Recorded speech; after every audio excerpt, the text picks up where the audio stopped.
Yo mga idol, kamusta? Sports Talk PH nga pala. Ang laban ng ating pambato, pag-usapan natin yan mga idol.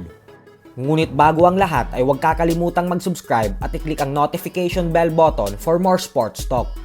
So isang napakagandang balita nga po para sa ating mga Pinoy boxing fans. Ito po ay dahil naging matagumpay ang ating pambato na si undefeated prospect AJ Pasiones sa kanyang naging title fight sa bansang Thailand kanina lamang.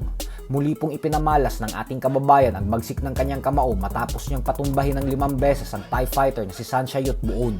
3 beses sa first round at 2 beses naman sa round 2. Dahilan kung bakit nakuha niya ang panalo via second round technical knockout. Dahil sa panalong ito ni Pasiones ay siya na ngayon ang bagong WBO Oriental Flyweight Champion. Bukod dyan ay umabante na din ang kanyang napakalinis na undefeated record sa 11 wins with 6 knockouts at walang talo. Sa kabilang banda naman mga idol ay kung atin nga pong matatandaan ay ang isa ang former world champion na si Chris Algieri sa mga naging kritiko nang sumabog ang balita na magbabalik ang ating pambansang kamao Manny Pacquiao sa edad na 46 years old para sagupain ang current WBC welterweight world champion Mario Barrios sa buwan ng Hulyo, kung saan bumanat si Algieri na hindi daw patas ang ginawa ni Pacquiao na direktang lumaban sa world title fight sa kabila ng hindi nito pagiging aktibo sa sports ng boxing sa nakalipas na 4 na taon.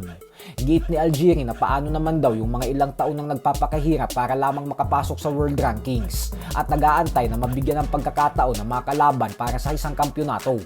Bukod dyan ay bumanat din ito na sayang lang daw ang world title fight na ito ni Pacquiao kasi lalampasuhin lang naman daw ito ni Barrios gawa ng matagal na umanong kumupas ang galing ng nag-iisang 8 division world champion. Subalit ngayon nga po ay tila kumambyo na si Algieri sa kanyang pananaw patungkol kay Pacquiao. Ayon po kasi sa latest interview nito ay matapos niya daw mapanood ang mga footages ng latest training camp ni Pacquiao sa Los Angeles, California ay kumbinsido na daw siya ngayon na kaya pa nitong talunin si Barrios. Paliwanag ni Algieri na binabawi niya na daw ang lahat ng kanyang mga naunang sinabi dahil base umano sa ipinapakita ni Pacman ngayon sa ensayo ay karapat-dapat pa daw pala itong mabigyan ng world title fight. Gawa nang nakikita niya daw ulit sa mga mata ni Pacquiao yung gutom at determinasyon nitong manalo. Wala umanong pinagkaiba yung aura na meron ngayon si Pacquiao kumpara sa aura nito noong magtuos silang dalawa mahigit 1 dekada na ang nakakalipas. Kaya naman nakakatakot daw talaga ito para kay Barrios. Samantala, sinabi naman nga po ng former Unified Super Bantamweight World Champion Marlon the Nightmare Tapales na excited na umano siyang bumalik sa ibabaw ng lona. Isang senyales lamang po ito na may paparating ulit na laban si Tapales sa lalong madaling panahon.